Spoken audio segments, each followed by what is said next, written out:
What's up, my Woken people? This is your homie Woken Joe, just giving you another one. And I waited into today to give you my thoughts and my opinions on the Avengers Endgame.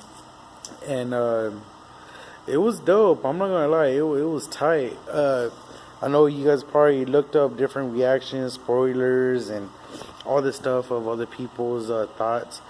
And I got pretty much the same on a lot of things, but a lot of things I didn't that I haven't heard nobody say. One, let's just get right into this. I like the first hour. Uh, it it was pretty much showing events of what happened in the Avenger Infinity War. As far as iHawk's family disappearing, and Hawkeye. Hawkeye's daughter disappears and his family. So and it goes on from there. Of it's been 5 years since the snap, and how how things is in the world. How they haven't done anything. They're trying to move on. Uh, just like say when Jesus takes his people, pretty much happens in the snap where people uh, the people go crazy, governments are messed up, world leaders are disappearing, and they disappeared, and all that stuff. And so it was really spot on as far as if you wanted to get a religious point of view out of that, of what would happen if, say, God took his people already. That was like a prime example of that. And so I thought that was really good that they did a Left Behind type scene in there. And then when the only thing I didn't like in the beginning is when uh, if everybody's seen Captain Marvel, their post credit scenes, she ends up talking to Captain America, Black Widow, the Hulk, and War Machine. And she asks about Nick Fury, but they don't really get into like she just found Tony Stark in space, and it's like she knew where to take them. And I get it, like they should have added a little something of in the beginning. Okay, I want to go get them. Let's see if I can go find them. It's just she found them when Tony was about to sleep, get some rest. Um, the blue girl, Gamora's sister, ends up taking care of Tony Stark, which I thought it was pretty cool. It shows that she has more of decency now and more of she's not a bitch. You know what I mean? She has a heart. And that's because of Guardians of the Galaxy 2. With Gamora, and then of course what happens in Infinity War. Gamora ends up being the sacrifice of the Strong Stone. So I thought that was pretty cool. And then uh, Thor, Thor. I know a lot of people didn't like the whole surfer dude type thing, but I actually enjoyed it. I really liked how he was like the big Balbowski. That fool looked funny as hell. And you can tell, yeah, I get it, he's a god, the god of thunder, but it's showing him how he's taking it. And you guys gotta remember, on Thor Ragnarok, Hela comes back, he loses his dad, he kills his sister, and prior to that, he lost his mom, and then in Infinity War, he loses Loki, his brother, and his best friend. So he lost a lot before the snap, and then after the snap, feeling defeat of he couldn't defeat Thanos was it got personal for him. I can see how that would bother one, and so he binges over. He's with Crone, and I thought that was and Meek, and I thought that was cool. They're talking about Wi-Fi and they're playing games, and then he talks shit about someone. I guess someone when Krong is playing. I would guess Xbox. It looks like an Xbox controller. He's talking trash on the other players. I thought that was pretty cool, pretty funny because it's how kids are today. And then even when they had a chance to go face Thanos and they killed him, it was a real sad moment too, because they're getting this info and Thanos is telling them that there is nothing they can do, and they find out that he uses the snap again, but that was to destroy the stones. And so after Thanos tells him what he tells him about how it nearly killed him and this and that, Thor just doesn't have it and he kills him. And then it ends up being that 5 year where he loses, he gets all big and the Big Lebowski scenes and all that. And then the second part of the movie, the second hour, was they end up finding Ant-Man. And well, what happened was in the Ant-Man and the Wasp movie, when the snap happened, everybody disappeared, and he's stuck in the quantum realm. And so to him, he was only there for a few hours, something like that. And the whole time of this whole snap, when he gets out of the van of the quantum realm, it's been 5 years. And so he's he comes back not knowing what the hell's going on. All he knows is that people are different, people are tripping out. He just wants to know what the hell's going on. And so when he finally goes to the Avengers building, of course Captain America and Black Widow, they're tripping out, and because everybody's gone. As far as they knew, Ant-Man was gone too. And he ends up going to the store, and Paul Rudd, a lot of people is surprisingly are surprised that he's funny.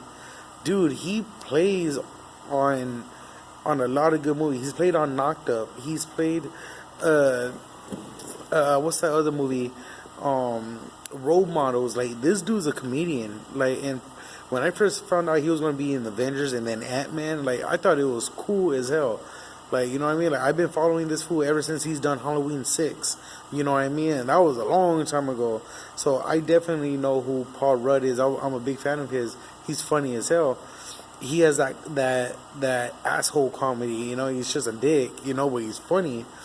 Almost like a Brian Reynolds type. But yeah, so all his scenes, he killed it. And then he meets up with Tony Stark, tries to explain to him what he learned from the quantum realm and all this stuff. And it's funny how Tony Stark knows about all that. He's genius. He knows about everything.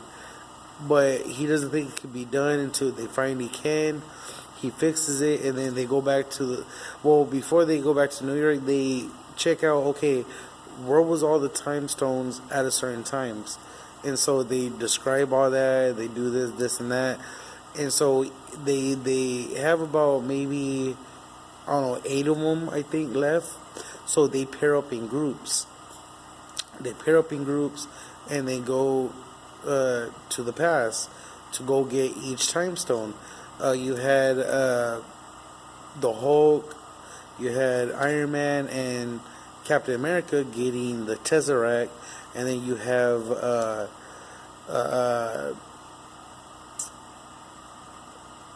I believe Black Widow and Hawkeye. They end up going to the Soul Stone, and so on and so forth.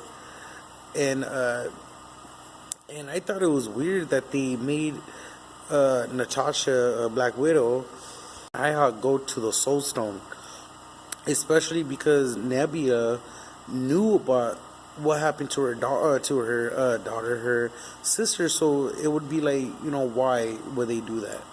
Well, while all of this is going on, they get the Nebula and I believe it was War Machine.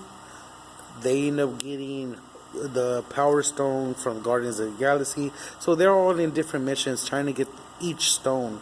And finding out throughout the movie that Nebula, is helping the current Avengers.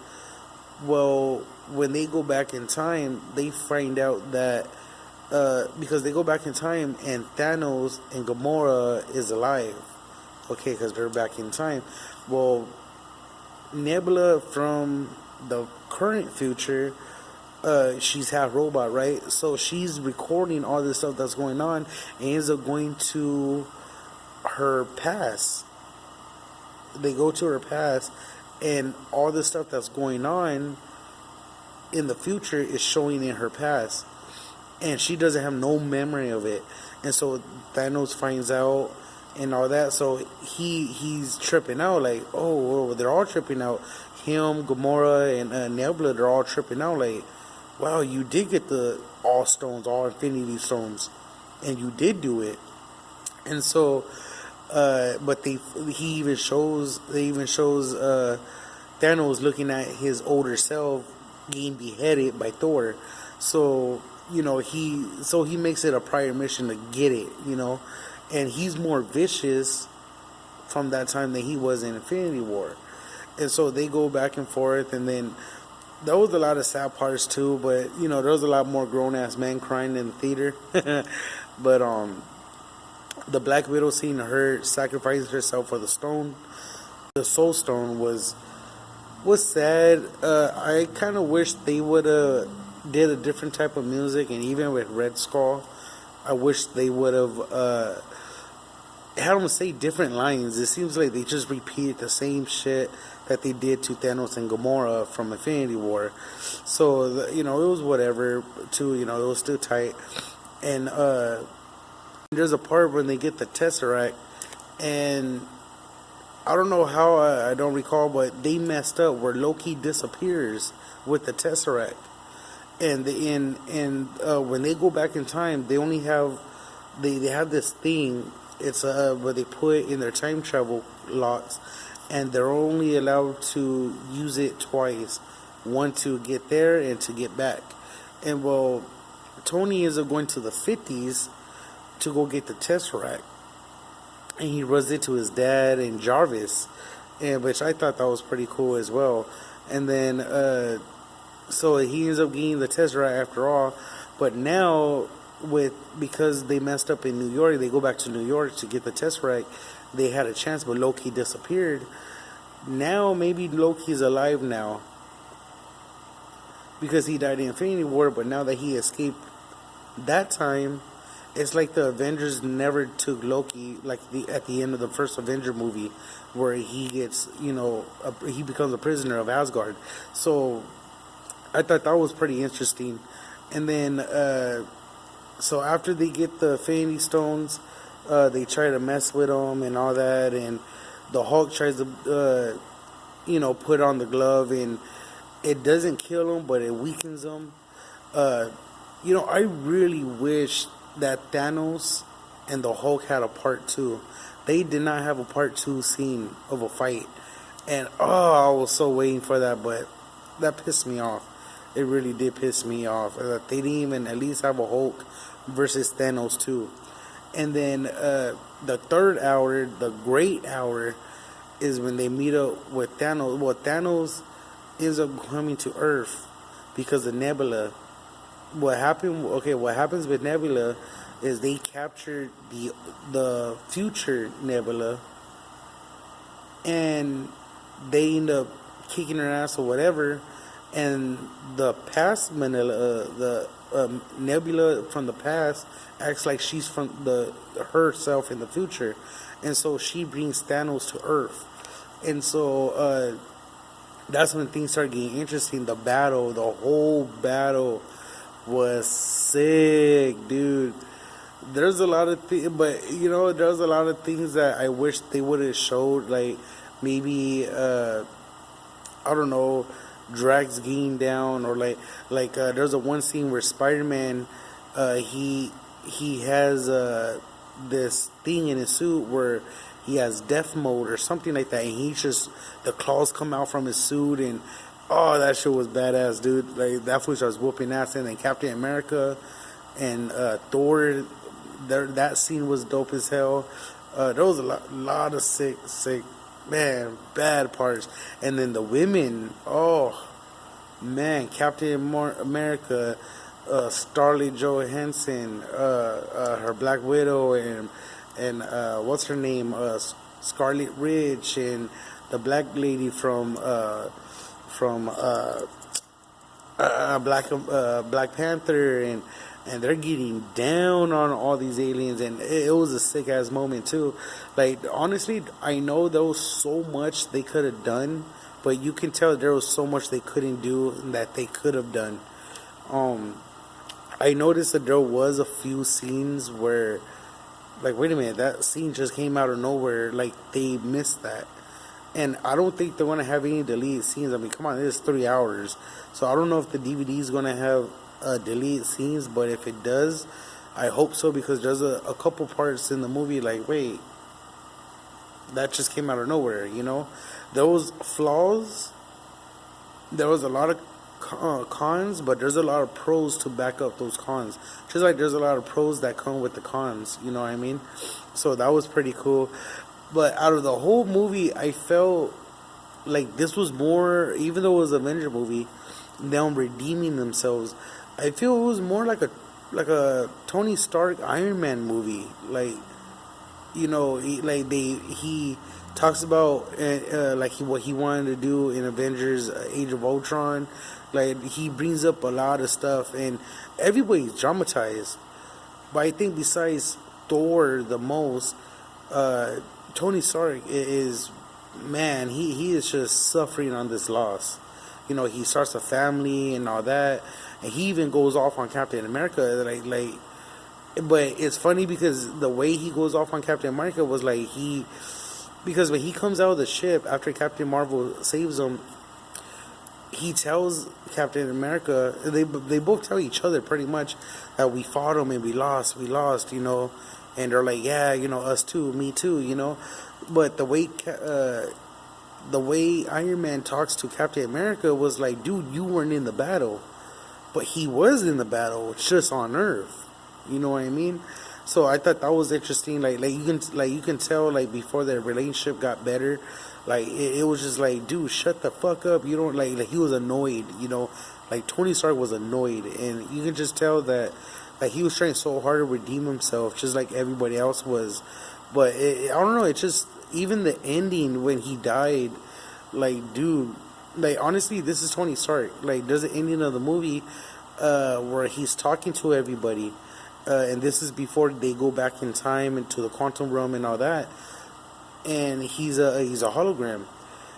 And in the comics, he's a hologram when he dies. When he still takes over the Avengers, even when he dies, he puts his self-conscience in a computer, like he does with Jarvis and Friday, and so, or I think her name's Saturday, something like that. So maybe he was messing around with some shit. Maybe there might be another Avenger movie coming out where it supports my theory, in which I hope it does. And but yeah, it seemed like a Tony Stark movie, but overall, man, I cannot wait to see this movie again. I'm definitely going to get the DVD and Blu-ray, but I'm definitely going to check it out soon. But if you guys see the Avengers movies, what do you guys think? It was 3 hours long. I know my girl fell asleep a couple times, but it was a great movie. My favorite comic book movie of all time is The Dark Knight.